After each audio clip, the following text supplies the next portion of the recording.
So good afternoon, ladies and gentlemen. My name is Hussam Ismail, and I am a research assistant at the University of Minnesota Duluth, Electrical Engineering Department. And I will be taking 25 minutes of your precious time to explain about the development and evaluation of an advanced LED warning system for rural intersections, the phase 2. We refer to that system as ALERT, and I will leave that as a quiz to figure out how we come up with ALERT. Let's start with the project need. Let's talk about a little bit motivation about this project. It's implemented in the rural through-stop intersection, where the safety performance is a very important aspect. Let's talk a little bit about Minnesota experience. In the intersection green sheets for 2009-2011, it was reported that 55 of all statewide fatal intersection crashes occur at this type of intersection. And not only that, 25 of those crashes are right angle, which tend to be most severe. In Minnesota's Strategic Highway Safety Plan 2007, it was reported that improving the design and operation of highway intersection is the third critical emphasis area on the list. So let's talk about the project goal. The project goal is to design a low-cost, low-maintenance, dynamic intersection warning system based upon the presence of the traffic. Three goals, basically. The first goal is to reduce the speed for the vehicle on the major approach. So the system will be warning the drivers on the major approach of a vehicle stopping or entering the intersection from the minor approach.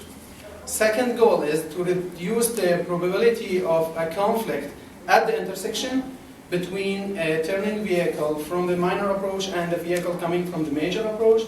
And we'll do that by warning the drivers on the minor approach of approaching vehicles on the major approach. And the third thing is, and this is really important, we want to reduce the percentage of roll-throughs by vehicles on the minor road. We need the vehicles on the minor road to respect the stop sign, whether we have a conflict or a non-conflict. And I will talk a little bit about this. This is a custom designed enclosure, and it will house the batteries. The reason why we have this big box is that the system will be working for 25 days on those batteries without solar charging. So if we have a long winter, such as the one that we had, or still having actually, if we have 25 days without no sun at all, the system will continue to work using the batteries in that enclosure. And once we have 4 hours of solar charging, that will provide us with 36 hours of operation. So enough of pictures, and let's review some video.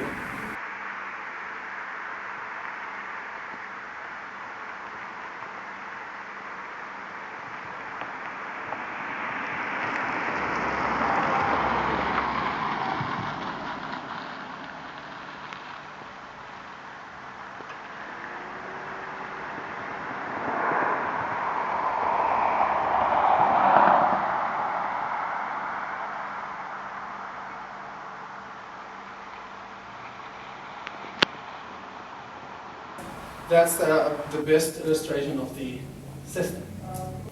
Let's talk a little bit about the data collection and the data analysis. As I told you, we have 2 cameras. The first camera will detect the vehicle coming from the major approach. This is the major approach right here. This is the major road. And we have those 2 speed markers here to help us determine the speed of the vehicle. And this is the network camera. And I think it's time for a little bit funny story. This network camera is a motion detection, so it will detect any motion at window that you determine it. And we surprised by a week with the tremendous amount of data collected by this network camera. And I was amazed because it's sunny day, there's no rain or snow, there's no special holidays, let's say. Why is it like that? And I was shocked when I checked the data, and I have seen nothing. Nothing at all. It's just collecting data without anything. So I have to climb up to the network camera, and I discovered the reason. A spider decides that this is the best place to build his net.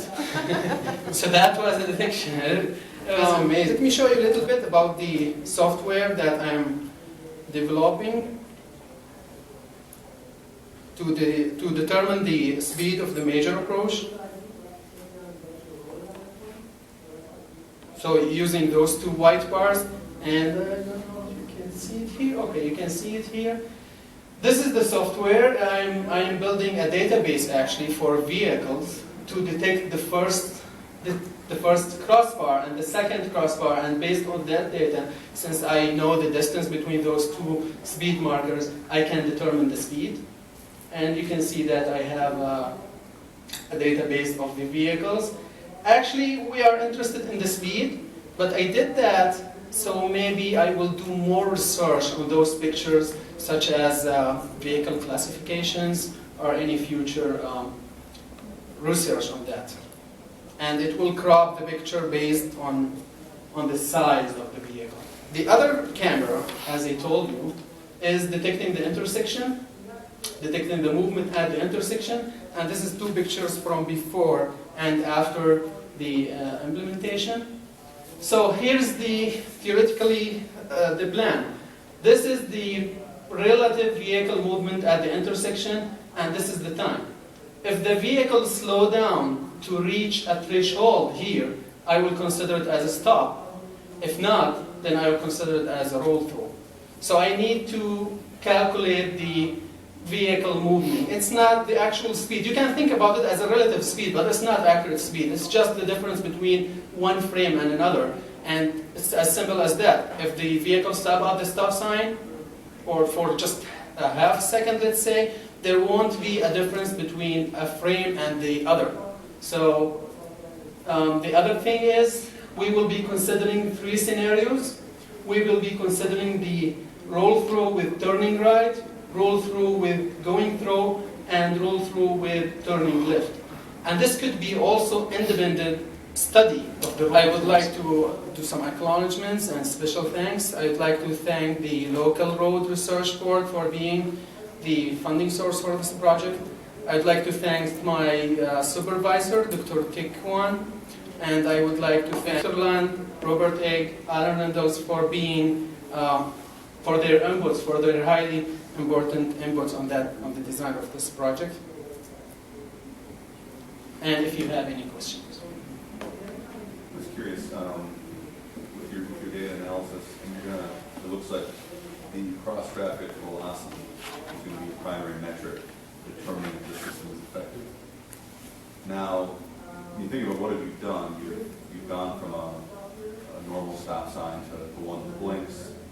Are you anticipating that just by having a blinking stop sign that the driver will be more disciplined? Or is a stop sign and they're just going to roll through it because they're an undisciplined driver? Well, actually, that's a very important question. Thank you. This is why it's a phase 2. We have phase 1 of that project where we have a static stop sign. And after doing some study, we discovered that the drivers depend completely on the warning sign, so they are ignoring the stop sign. We're doing that so we can give the driver a feel that this stop sign is personalized for you, because it will blink only when he approaches that intersection. So the goal is, to make the drivers respect that stop sign more.